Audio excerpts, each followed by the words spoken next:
Well, good morning. Have you been having a good time this morning? I don't know if this is your first Mothers and Others like it is for me, or if this has become a tradition for you, but we really love this event at House of Hope. And our heart with the Mothers and Others brunch is to kind of bring a taste of House of Hope to you. Now, we're not always serving breakfast, and we don't always have these creative ensembles everywhere in the house, but the spirit of it, coming together with other women, laughing, sharing our stories, sharing our journeys, that's really what House of Hope is all about. Our mission is to empower, encourage, and equip women and their families to live well. So we hope this morning is fun for you, that you're getting to see some other women that you love and celebrate with them. And our heart is that you take something away with you today that helps you in your journey, wherever you are. It helps you to live well. And that is certainly my heart in the time that we're going to be spending together for the next few minutes. We're going to start our time with a story. So I just encourage you right now to kind of prepare for story mode. If you need to get comfortable, just kind of get yourself ready for that. And as our theme today is embracing a childlike heart, this is a story about a little girl. So before we go any further, I want you to get a picture of her in your mind. Maybe she looks like you did when you were a little girl. Maybe she looks like a daughter or a granddaughter or a niece or a student. Do you have that picture? As we move through this story, I want you to try to imagine each scene as we go along. Really encourage you to enter in as much as you can. Are you ready? All right, here we go. The little girl opened her eyes, and the view of her bedroom came into focus. Another day.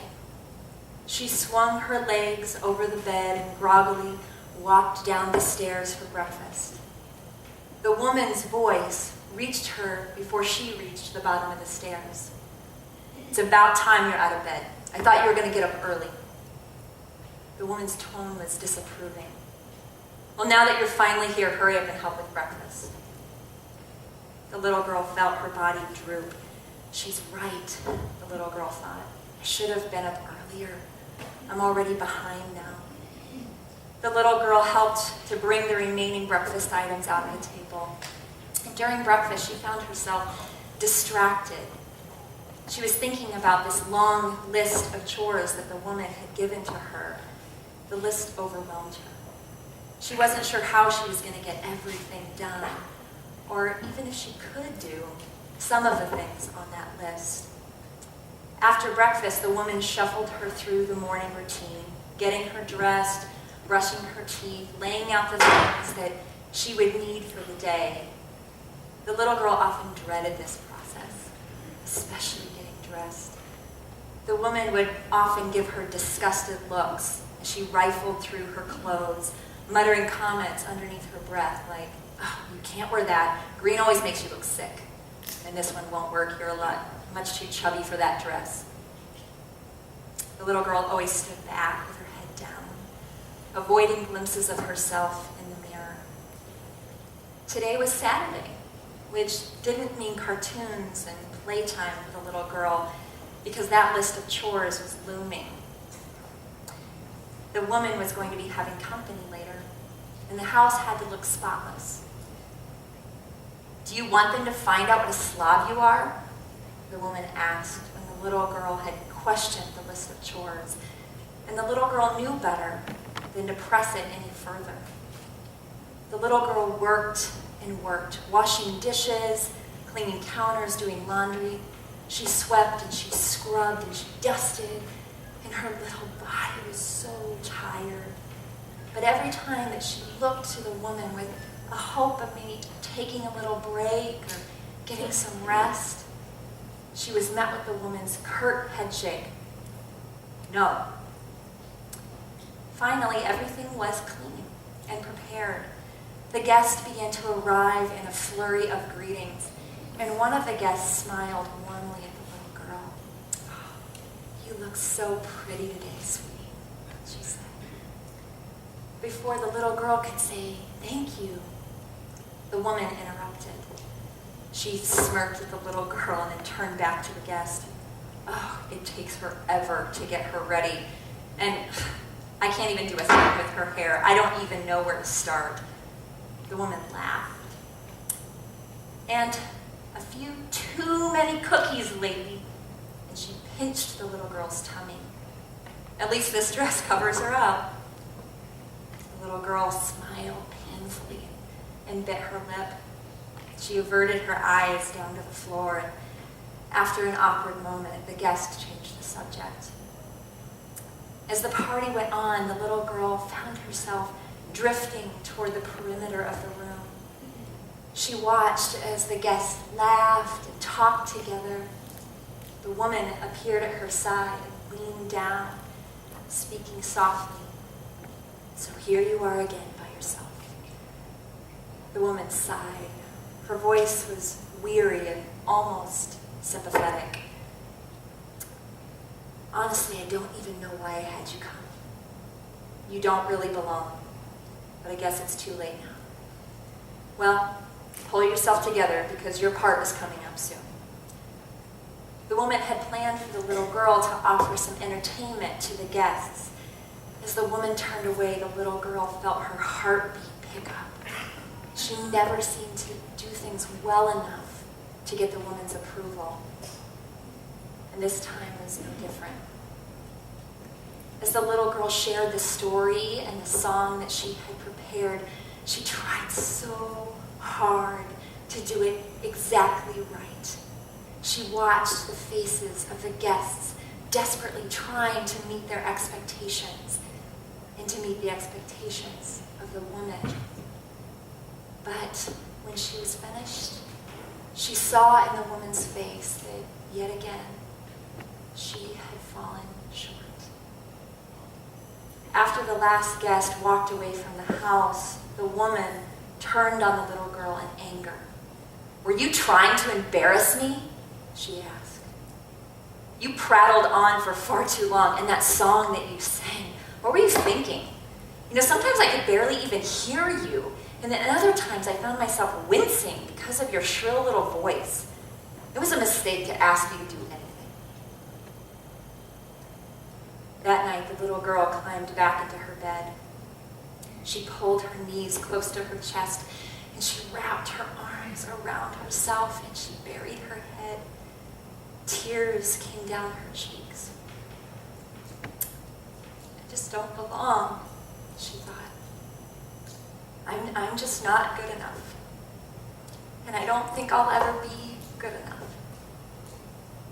But then suddenly she popped her head back up and she wiped the tears away. No, she thought. "No, I can try harder. I can do better. Tomorrow, I'll show her that I can do it. Tomorrow, I will make her love me." What do you think the little girl in that story was feeling? Guilty, rejected, ashamed, anxious, unloved, unlovable? As you listened to the little girl's story, what did you feel? Maybe you could relate to her. Have you ever been in her shoes? Maybe had someone speak to you that way, treat you like that. Maybe you've had a time when you were picked apart and criticized, a time where you were rejected and ignored. Maybe you know what it's like to be pushed and pushed without rest until you can get it right. Maybe as you listened to her story, you felt protective, even angry. Were there times that you wanted me to stop? Where you wanted to step in and rescue her? Did you find yourself just wanting to hold her and speak the truth to her that she really does belong? That she really is good enough, just as she is? As you listened, what emotions stirred up in you? Well, what if I told you that the little girl in that story was me? How might those messages and that treatment impact the way that I see the world? Would I be able to open up and trust other people? Would I walk in confidence and joy? Would I experience peace and freedom? Or would I be anxious, insecure, overwhelmed, and lonely? And what if I told you that the woman in that story was also me? That the criticism, the mocking, the driving was not done by a mother or a grandmother or an aunt or a teacher or a neighbor or anyone, but by myself. That there were times somewhere in my journey that I heard those messages for the first time. Maybe it was through a person or maybe it was through a circumstance. But then I believed them. And I started telling them to myself. And you know, I don't think I'm alone. Whether it's the laughing admission, oh well, you know, I'm my own worst critic. Or it's the tearful confession, I hate myself. I think many of us as women, if we're honest, could relate in some way to both the little girl and the woman. In the book of Matthew in the Bible, Jesus says this quite radical and potentially confusing thing. Unless you change and you become like little children, you'll never enter the kingdom of heaven. I'm going to say that for us again so we can really let it sink in. Unless you change and become like little children, you will never enter the kingdom of heaven. Other places in the Bible, we see a picture of what the kingdom of heaven is like. That it's unlike this world, and really not just unlike it, but opposite, turned upside down. That the rules that govern this world don't apply in the kingdom, especially as it relates to status and importance. That the kingdom is a fruitful place. It is one of peace and provision. That the kingdom is a place of mercy and forgiveness. It's a place of security and unconditional love. And all of this applies to a present reality that is accessible to us. Not just heaven in the sense of what happens someday in what comes after, but something that is here and near. Other places in the Bible refer to it as the kingdom of God, something present. And if that sounds at all appealing to us, if we think about living in a place, in a space of freedom and forgiveness and provision and peace, then perhaps we should look at the first part of that verse and really press into it and open it up and wrestle with it. To ask ourselves, what does it mean to change and become like little children? I think a great place for us to start is to ask ourselves, what are kids like? Part of what defines childlikeness is how children see the world and how they behave. Children are trusting. They're innocent to a certain extent. They're under authority to a certain extent. They're comfortable in their skin.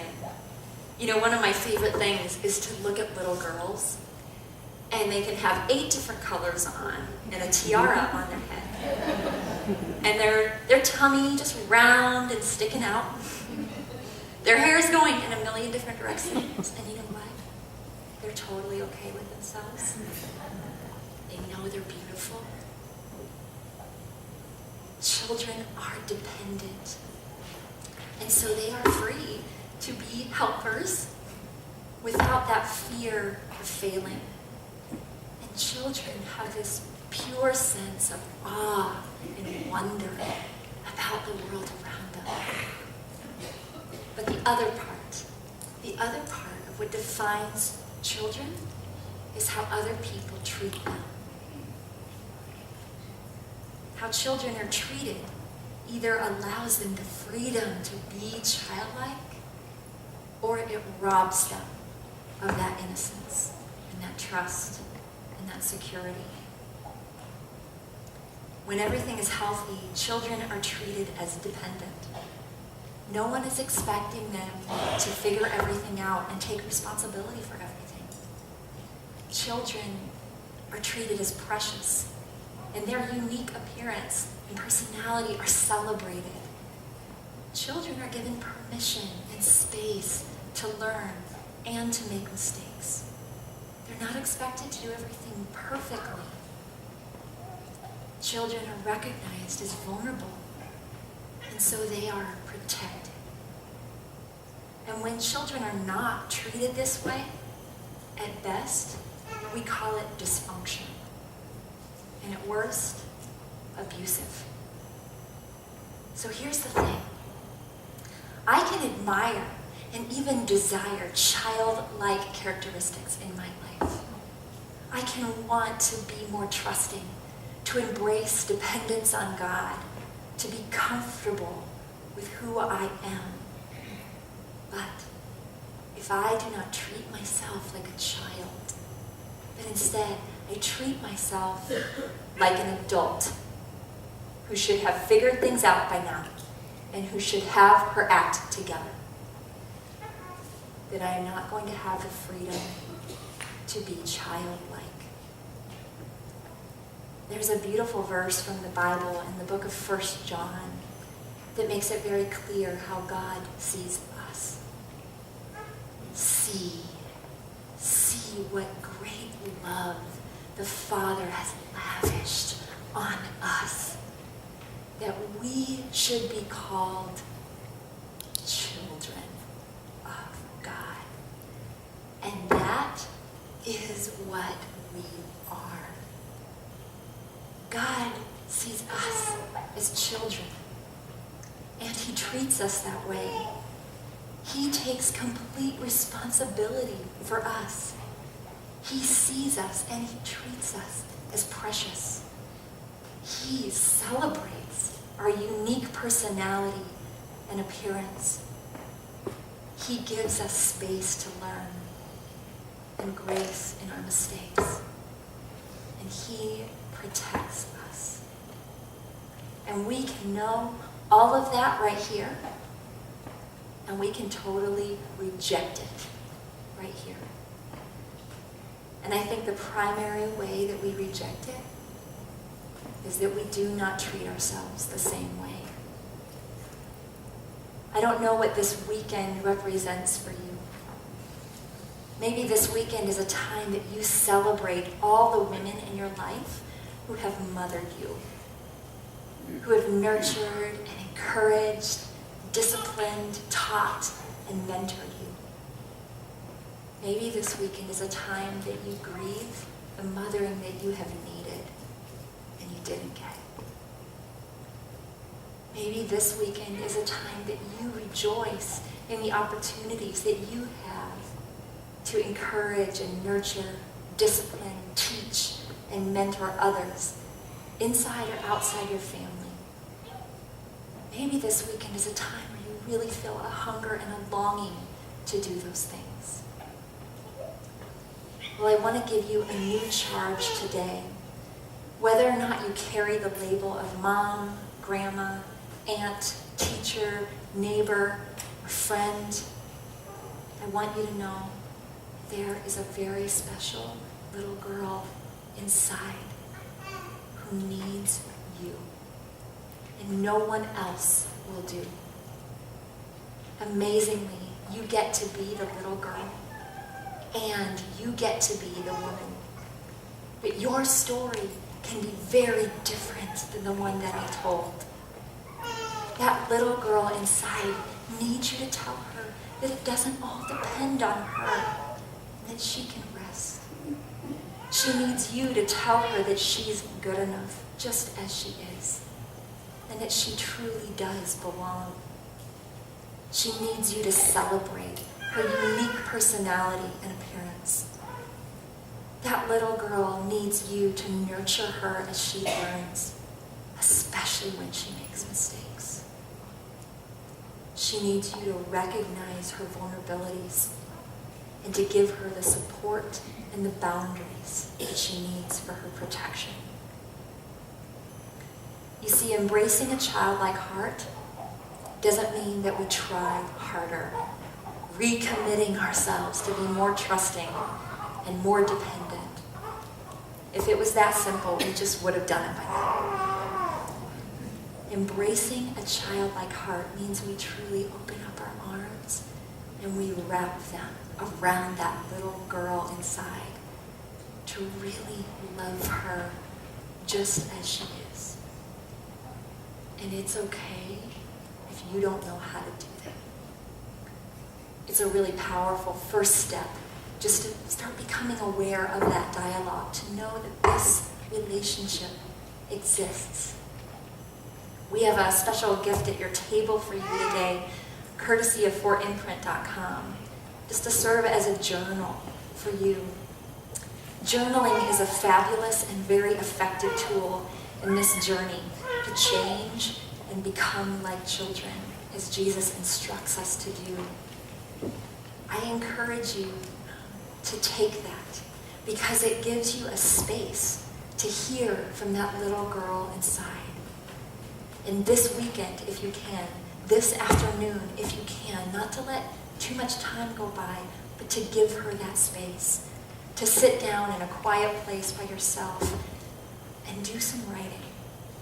You can start just by asking her, what messages has she been hearing from you? What treatment has she been getting from you? And I want to invite you to connect at House of Hope. The house is this amazing community where you will build deep and powerful relationships with other women, where you'll have a space to build a life-giving relationship with God. And as we've been talking about this morning, that you will have the support and the tools that you need to build a healthy relationship with yourself, because that relationship really sets the stage for all of the others. Some of us as women plug into the house by taking a class. Maybe it's a class on how we nurture ourselves by what we put in our bodies nutritionally. Maybe it's a class that explores forgiveness or boundaries. Or maybe it's a class that gives us a space to look at our journey, to walk through our life, and to really explore, what messages did I hear? What have I come to believe? And now what am I telling myself? Sometimes in our journey, we really need somebody with a special level of equipping to come alongside us individually.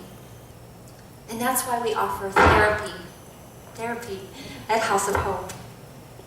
We both work with individual women in helping facilitate our journey to freedom, but we also look at that family system, whether that's meeting with a couple or the entire family.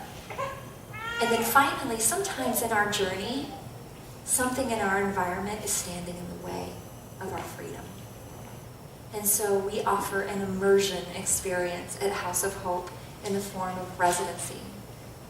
Whether women stay 3 months or a year, that's a time for women like us to come and really plug in, to do the classes, to meet with a counselor, but that environment surrounds them. That will be supportive and reinforcing, will be one of grace and truth. At House of Hope, our journey, our heart is to journey with you as we all move to that place of greater healing and liberation, so we can embrace a childlike